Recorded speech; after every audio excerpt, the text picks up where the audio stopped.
A Study in Scarlet by Arthur Conan Doyle. Chapter 3. The Lauriston Garden Mystery. I confess that I was considerably startled by this fresh proof of the practical nature of my companion's theories. My respect for his powers of analysis increased wondrously. There still remained some lurking suspicion in my mind, however, that the whole thing was a prearranged episode, intended to dazzle me, though what earthly object he could have in taking me in was past my comprehension. When I looked at him, he had finished reading the note, and his eyes had assumed the vacant, lackluster expression which showed mental abstraction. "How in the world did you deduce that?" I asked. "Deduce what?" said he petulantly. "Why, that he was a retired sergeant of marines." "I have no time for trifles," he answered brusquely, then with a smile. "Excuse my rudeness. You broke the thread of my thoughts, but perhaps it is as well. So you actually were not able to see that that man was a sergeant of marines?" "No, indeed." "It was easier to know it than to explain why I know it. If you were asked to prove that 2 and 2 made 4, you might find some difficulty, and yet you are quite sure of the fact. Even across the street I could see a great blue anchor tattooed on the back of the fellow's hand. That smacked of the sea. He had a military carriage, however, and regulation side whiskers. There we have the marine. He was a man with some amount of self-importance and a certain air of command. You must have observed the way in which he held his head and swung his cane. A steady, respectable, middle-aged man, too, on the face of him. All facts which led me to believe that he had been a sergeant." "Wonderful!" I ejaculated. "Commonplace," said Holmes, though I thought from his expression that he was pleased at my evident surprise and admiration. "I said just now that there were no criminals.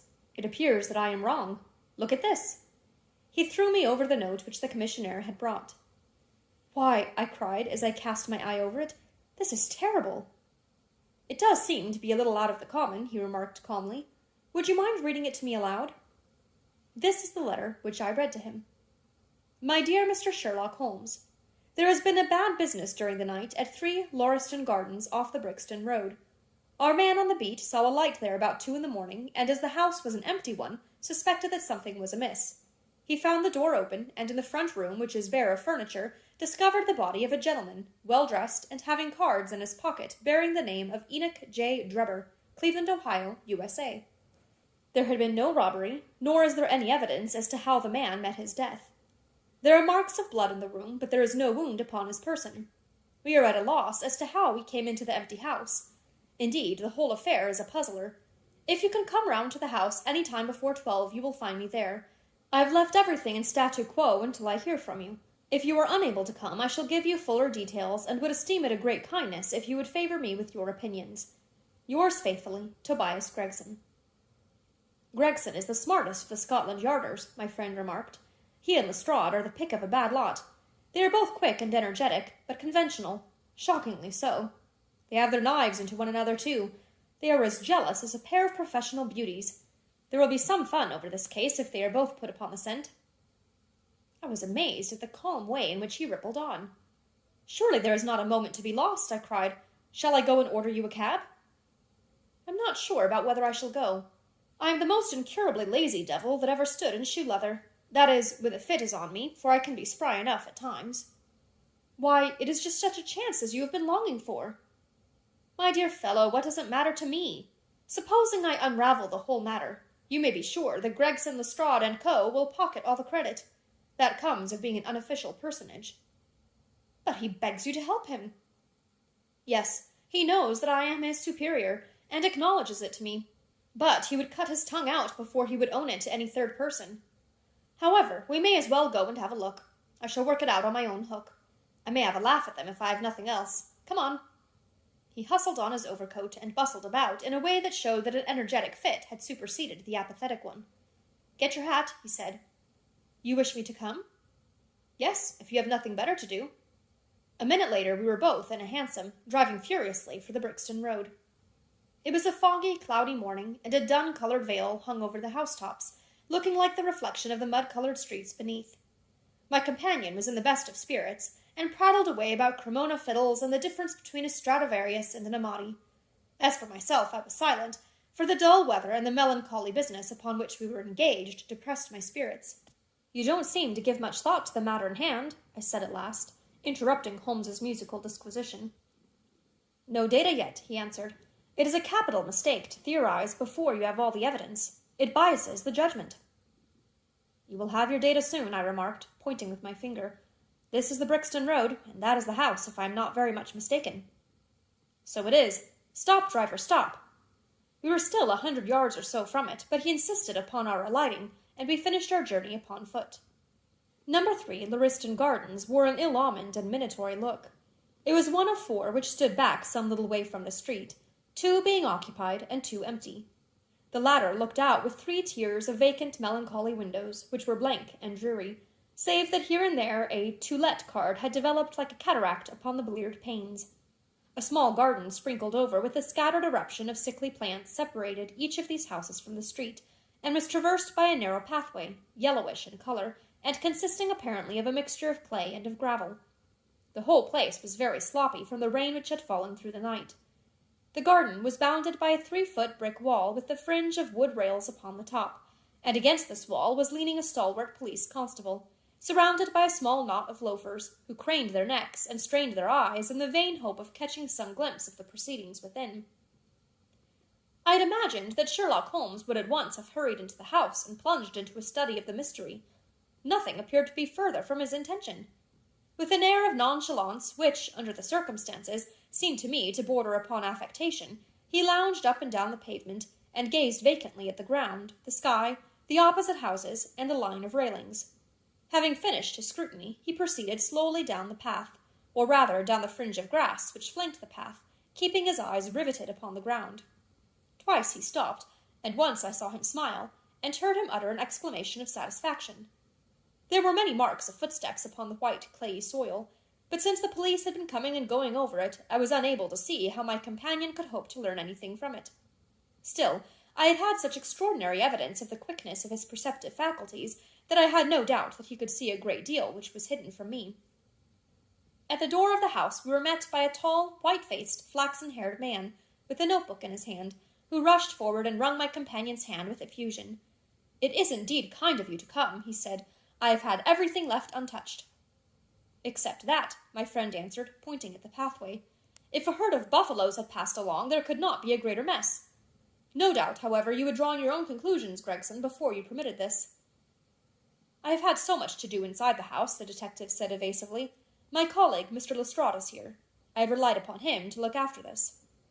Holmes glanced at me and raised his eyebrows sardonically. "With 2 such men as yourself and Lestrade upon the ground, there will not be much for a third party to find out," he said. Gregson rubbed his hands in a self-satisfied way. "I think we have done all that can be done," he answered. "It's a queer case, though, and I know your taste for such things." "You did not come here in a cab?" asked Sherlock Holmes. "No, sir." "Nor Lestrade?" "No, sir." "Then let us go and look at the room." With which inconsequent remark, he strode on into the house, followed by Gregson, whose features expressed his astonishment. A short passage, bare-planked and dusty, led to the kitchen and offices. 2 doors opened out of it to the left and to the right. One of these had obviously been closed for many weeks. The other belonged to the dining room, which was the apartment in which the mysterious affair had occurred. Holmes walked in, and I followed him with that subdued feeling at my heart which the presence of death inspires. It was a large, square room, looking all the larger from the absence of all furniture. A vulgar, flaring paper adorned the walls, but it was blotched in places with mildew, and here and there great strips had become detached and hung down, exposing the yellow plaster beneath. Opposite the door was a showy fireplace, surmounted by a mantelpiece of imitation white marble. On one corner of this was stuck the stump of a red wax candle. The solitary window was so dirty that the light was hazy and uncertain, giving a dull grey tinge to everything, which was intensified by the thick layer of dust which coated the whole apartment. All these details I observed afterwards. At present my attention was centred upon the single, grim, motionless figure which lay stretched upon the boards, with vacant, sightless eyes staring up at the discoloured ceiling. It was that of a man, about 43 or 44 years of age, middle-sized, broad-shouldered, with crisp curling black hair, and a short, stubbly beard. He was dressed in a heavy broadcloth frock coat and waistcoat, with light-coloured trousers and immaculate collar and cuffs. A top hat, well-brushed and trim, was placed upon the floor beside him. His hands were clenched, and his arms thrown abroad, while his lower limbs were interlocked, as though his death struggle had been a grievous one. On his rigid face there stood an expression of horror, and, as it seemed to me, of hatred, such as I have never seen upon human features. This malignant and terrible contortion, combined with the low forehead, blunt nose, and prognathous jaw, gave the dead man a singularly simious and ape-like appearance, which was increased by his writhing, unnatural posture. I have seen death in many forms, but never has it appeared to me in a more fearsome aspect than in that dark, grimy apartment, which looked out upon one of the main arteries of suburban London. Lestrade, lean and ferret-like as ever, was standing by the doorway, and greeted my companion and myself. "This case will make a stir, sir," he remarked. "It beats anything I have seen, and I am no chicken." "There is no clue?" said Gregson. "None at all," chimed in Lestrade. Sherlock Holmes approached the body, and kneeling down, examined it intently. "You are sure that there is no wound?" he asked, pointing to numerous gouts and splashes of blood which lay all round. "Positive," cried both detectives. "Then, of course, this blood belongs to a second individual, presumably the murderer, if murder has been committed. It reminds me of the circumstances attendant on the death of Van Jansen in Utrecht in the year 34. Do you remember the case, Gregson?" "No, sir." "Read it up. You really should. There is nothing new under the sun. It has all been done before." As he spoke, his nimble fingers were flying here, there, and everywhere, feeling, pressing, unbuttoning, examining, while his eyes wore the same far-away expression which I have already remarked upon. So swiftly was the examination made that one would hardly have guessed the minuteness with which it was conducted. Finally, he sniffed the dead man's lips, and then glanced at the soles of his patent leather boots. "He has not been moved at all?" he asked. "No more than was necessary for the purpose of our examination." "You can take him to the mortuary now," he said. "There is nothing more to be learned." Gregson had a stretcher and 4 men at hand. At his call, they entered the room, and the stranger was lifted and carried out. As they raised him, a ring tinkled down and rolled across the floor. Lestrade grabbed it up and stared at it with mystified eyes. "There's been a woman here," he cried. "It's a woman's wedding ring." He held it out as he spoke upon the palm of his hand. We all gathered round him and gazed at it. There could be no doubt that that circlet of plain gold had once adorned the finger of a bride. "This complicates matters," said Gregson. "Heaven knows they were complicated enough before." "You're sure it doesn't simplify them?" observed Holmes. "There's nothing to be learned by staring at it. What did you find in his pockets?" "We have it all here," said Gregson, pointing to a litter of objects upon one of the bottom steps of the stairs. "A gold watch, number 97163, by Barode of London. Gold Albert chain, very heavy and solid. Gold ring, with Masonic device. Gold pin, bulldog's head with rubies as eyes. Russian leather card case, with cards of Enoch J. Drebber of Cleveland, corresponding with the EJD upon the linen. No purse, but loose money to the extent of £7 13. Pocket edition of Boccaccio's Decameron, with name of Joseph Stangerson upon the flyleaf. 2 letters, one addressed to E.J. Drebber and one to Joseph Stangerson." "At what address?" "American Exchange, Strand, to be left till called for. They are both from the Guion Steamship Company, and refer to the sailing of their boats from Liverpool. It is clear that this unfortunate man was about to return to New York." "Have you made any inquiries as to this man Stangerson?" "I did it at once, sir," said Gregson. "I've had advertisements sent to all the newspapers, and one of my men has gone to the American Exchange, but he has not returned yet." "Have you sent to Cleveland?" "We telegraphed this morning." "How did you word your inquiries?" "We simply detailed the circumstances, and said that we should be glad of any information which could help us." "You did not ask for particulars on any point which appeared to you to be crucial?" "I asked about Stangerson." "Nothing else? Is there no circumstance on which this whole case appears to hinge?" "Will you not telegraph again?" "I have said all I have to say," said Gregson, in an offended voice. Sherlock Holmes chuckled to himself, and appeared to be about to make some remark, when Lestrade, who had been in the front room while we were holding this conversation in the hall, reappeared upon the scene, rubbing his hands in a pompous and self-satisfied manner. "Mr. Gregson," he said, "I have just made a discovery of the highest importance, and one which would have been overlooked had I not made a careful examination of the walls." The little man's eyes sparkled as he spoke, and he was evidently in a state of suppressed exultation at having scored a point against his colleague. "Come here," he said, bustling back into the room, the atmosphere of which felt clearer since the removal of its ghastly inmate. "Now, stand there." He struck a match on his boot, and held it up against the wall. "Look at that," he said triumphantly. I have remarked that the paper had fallen away in parts. In this particular corner of the room, a large piece had peeled off, leaving a yellow square of coarse plastering. Across this bare space there was scrawled in blood-red letters a single word: R-A-C-H-E. "What do you think of that?" cried the detective, with the air of a showman exhibiting his show. This was overlooked, because it was in the darkest corner of the room, and no one thought of looking there. "The murderer has written it with his or her own blood. See this smear, where it has trickled down the wall? That disposes of the idea of suicide, anyhow. Why was that corner chosen to write it on? I will tell you. See that candle on the mantelpiece? It was lit at the time, and if it was lit, this corner would be the brightest instead of the darkest portion of the wall." "And what does it mean now that you have found it?" asked Gregson in a deprecatory voice. "Mean? Why, it means that the writer was going to put the female name Rachel, but was disturbed before he or she had time to finish. You mark my words, when this case comes to be cleared up, you will find that a woman named Rachel has something to do with it. It's all very well for you to laugh, Mr. Sherlock Holmes. You may be very smart and clever, but the old hound is the best when all is said and done." "I really beg your pardon," said my companion, who had ruffled the little man's temper by bursting into an explosion of laughter. "You certainly have the credit of being the first of us to find this out, and, as you say, it bears every mark of having been written by the other participant in last night's mystery. I have not had time to examine this room yet, but with your permission I shall do so now." As he spoke, he whipped a tape measure and a large round magnifying glass from his pocket. With these two implements, he trotted noiselessly about the room, sometimes stopping, occasionally kneeling, and once lying flat upon his face. So engrossed was he with his occupation that he appeared to have forgotten our presence, for he chattered away to himself under his breath the whole time, keeping up a running fire of exclamations, groans, whistles, and little cries suggestive of encouragement and of hope. As I watched him, I was irresistibly reminded of a pure-blooded, well-trained foxhound, as it dashes backward and forward through the covert, whining in its eagerness until it comes across the lost scent. For 20 minutes or more he continued his researches, measuring with the most exact care the distance between marks which were entirely invisible to me, and occasionally applying his tape to the walls in an equally incomprehensible manner.